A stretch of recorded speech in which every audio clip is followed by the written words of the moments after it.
Hi everyone, it's Samantha from Trying to Get By here. I hope you are having a happy new year. Now, I recently did a video where I did a Too Good To Go box from Morrison's, and one of the things that I found in that Too Good To Go box was a Swede. And a very nice person commented on that video and said, have you thought about doing a Swede Dahl? And it's not something I thought of. I've made Dahls before, and so I had a bit of a look online, and I found on the Able & Cole website that they have a Swede Dahl recipe, and so that's what we're going to be giving a go today.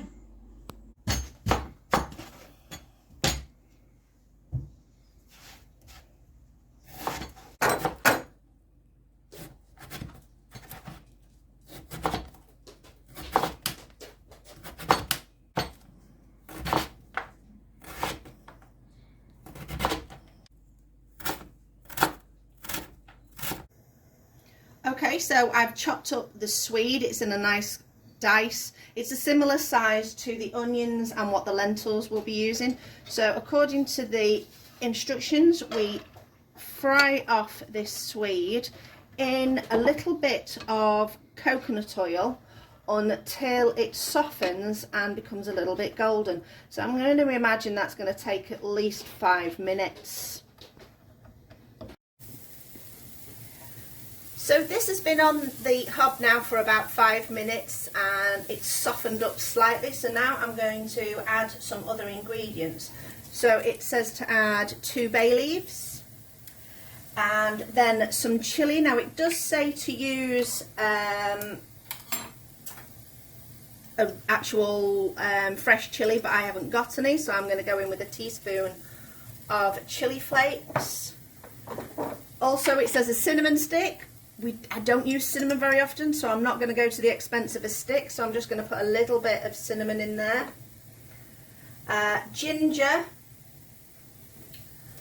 is going to go in as well. Again, fresh ginger would be ideal, but I don't have any, so we'll go in with a little bit of that. Cumin is great, so we'll go in with just shy of a teaspoon of that. Then we are going to add our lentils. It's a similar quantity to the amount of Swede that we put in. Just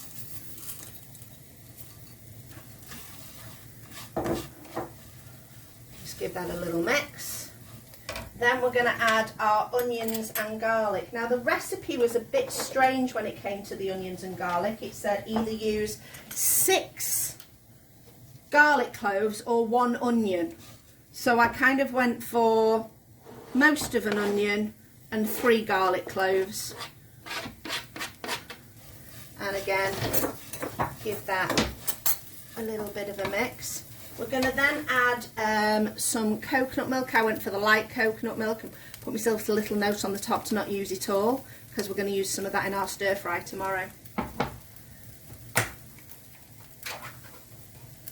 So I'm probably going to use about 3/4 of this can.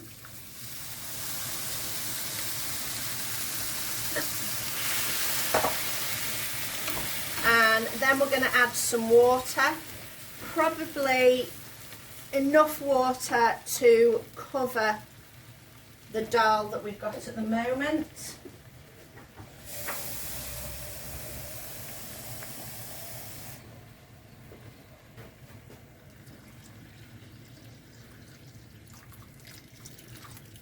And then we are going to leave this on a simmer for approximately 45 minutes. So you just want it so it's got a little bit of a bubble going around the edges and in the middle. So we'll come back to that in 45 minutes. So while the lentil dal and with the Swede is cooking, I thought I would show you something else that I'm due to make today, which is a vegan mayonnaise that I like. We're vegetarian in our house, but I'm trying to cut out eggs and more dairy as time goes on. So I found this recipe and it works really, really well, and it's really, really tasty. So what I've got here is I have just drained some chickpeas and have got the chickpea water underneath. So this is called aquafaba and it's a great thing. It can be used, like I say, to make this vegan mayonnaise, but it can also be used to make meringues and in baking and a variety of other recipes. So don't waste this. It's a good resource. So simple as pour that into my jug, add a splash of apple cider vinegar, then a good dollop of Dijon mayonnaise. The more you add, obviously, the more mustardy it's going to taste. Then, just using a hand blender, give that a bit of a mix. Sorry for the noise.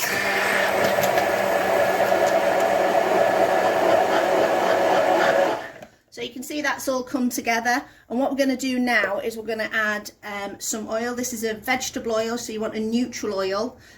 Most mayonnaises are made with a neutral oil because otherwise something like olive oil will completely overpower the flavour.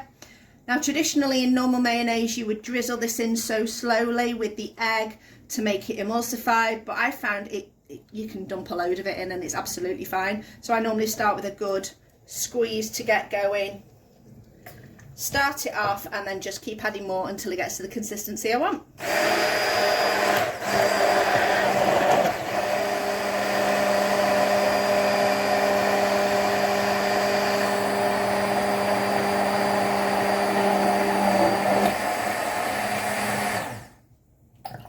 Really handy using one of these squeezy bottles, saves you having to mess around pouring in and then starting again and pouring in.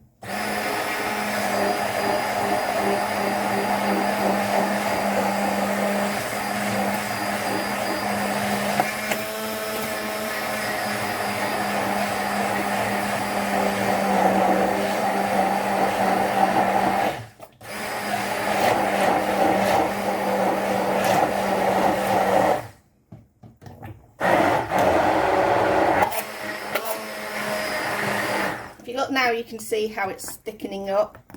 There's still a little bit of oil that's not emulsified, but that is a really nice thick mayonnaise. It will go even thicker once you put it in the fridge, so don't worry if it's slightly looser than you would normally like.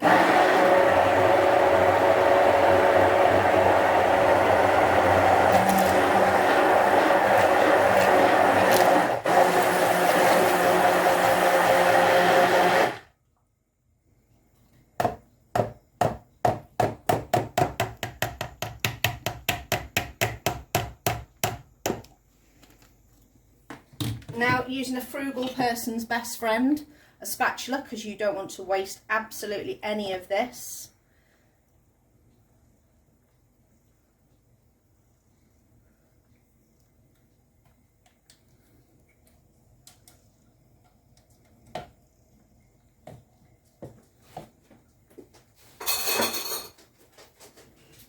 And I will pop that into just an old jar and that will go in the fridge and it lasts for at least 2 weeks. That's if you've not eaten it all and used it all up, because I will literally use mayonnaise on absolutely anything.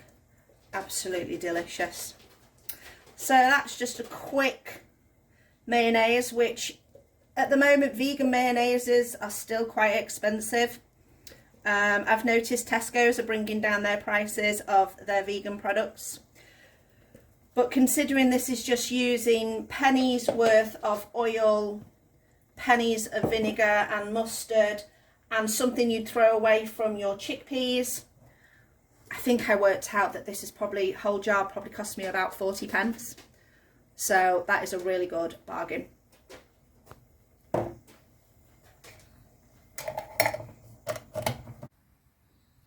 So the Dahl's been bubbling away now for about 45 minutes and it tastes absolutely amazing. I did have to add extra water part way through just to make sure that it didn't dry out, so definitely keep an eye on it. Similar as you would do with a risotto, just keep an eye and make sure you just keep topping it up until it's thoroughly cooked.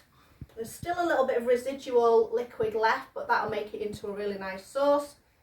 What I found though is that the Swede has still got a little bit of a bite to it, which I really like. If you wanted it softer, then I'd probably suggest putting it in earlier and putting the lentils in after about a 5-minute cooking time.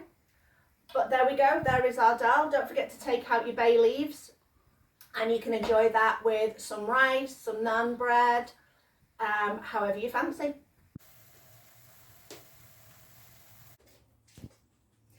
Thanks for watching this video. If you would like to, it would be really good if you could subscribe and like this video. I'd also like to thank the YouTube channel Don't Crop Me Now, who gave me the idea of doing this dal, and I will see you next time.